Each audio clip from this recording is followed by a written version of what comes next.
Hello, everyone. I'm Dr. Geri Puleo, and I'd like to welcome you to this webinar on a profile of a burned out worker. The profile that we're going to be developing is based on the 10 warning signs or behaviors that indicate that either you or someone else might be burned out. So what exactly are these 10 warning signs of burnout? Some of them you're probably very familiar with, and you easily identify them as indicative of burnout. However, some of them just might surprise you. The first warning sign is no surprise to anyone, and that is fatigue and exhaustion. People generally recognize that burnout is characterized by an intense feeling of psychological, emotional, mental, and physical exhaustion.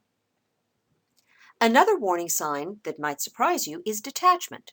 People who are burned out in an effort to self-protect will often detach from their environment. They're overwhelmed, and as a result, they cannot process what's going on around them. So, as a defensive mechanism, they will detach.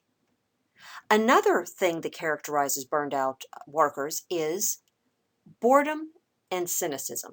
The more burned out somebody becomes, the greater the tendency for them to be cynical and suspicious of everything around them. Things that used to give them joy no longer brings joy, but they're just cynical.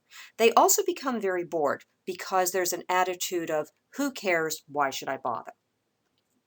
A fourth warning sign of burnout, and this is something that I've seen in my participants as well as in my clients, is a growing sense of being underappreciated for your efforts.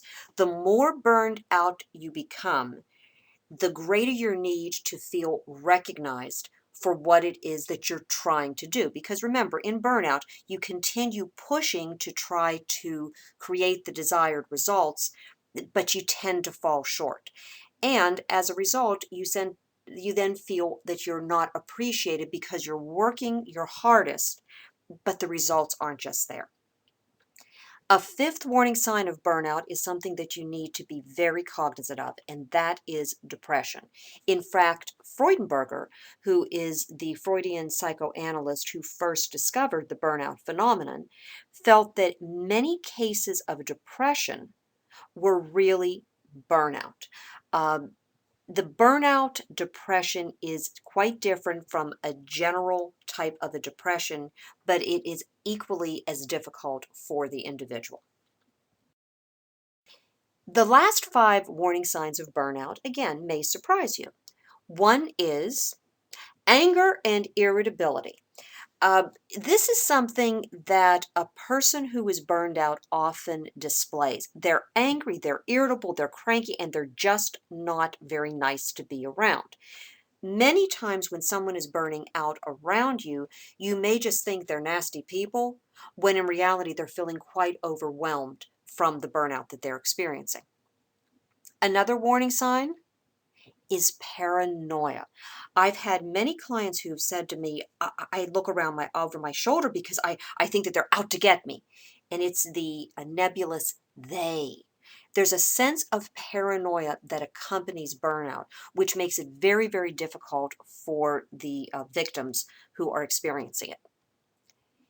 The 8th warning sign of burnout, ironically, is a sense of omnipotence. Burnout often affects the overachievers. And even though they're putting forth the effort and not achieving the results that they want, and they're feeling more and more depressed, angry, irritable, paranoid, etc., burned out people will often display a false bravura or a sense of omnipotence that they can conquer the world, even though deep in a psychological and neurological framework, they really are experiencing an inability to function. So again, that sense of omnipotence or false bravura is a way of self-protecting. The ninth sign of burnout might surprise you. It's disorientation. Many times, people who are burned out will feel like they're just not there. They're just not present. They're not fully alive. They're kind of out of it. They may appear flaky. And in reality, this is another symptom that they may, in fact, be burning out. The 10th and final warning sign of burnout is health problems. There's been a great deal of research being conducted in various countries throughout the world that are making very clear connections between your stress levels and your health. Some of the health problems that my participants in my research on burnout have shared with me include cardiovascular problems, um, a cold that just won't go away, headaches, sleep deprivation, or the exact opposite, sleeping all the time. But the thing that's probably most worrisome to me is that about 13% of my participants in my research on burnout during organizational change developed cancer within 6 months of their burnout. So, burnout, which I call the uber stress, is nothing to fool around with. It's not just in your head, and your health problems are not psychosomatic. Burnout does, in fact, affect your psyche, your emotions, and your health. So, what I encourage all of you to do is to keep on the lookout for any of these warning signs of burnout in either yourself, your colleagues, or your loved ones, because there are steps that you can take to overcome burnout. But that we're going to cover in another webinar.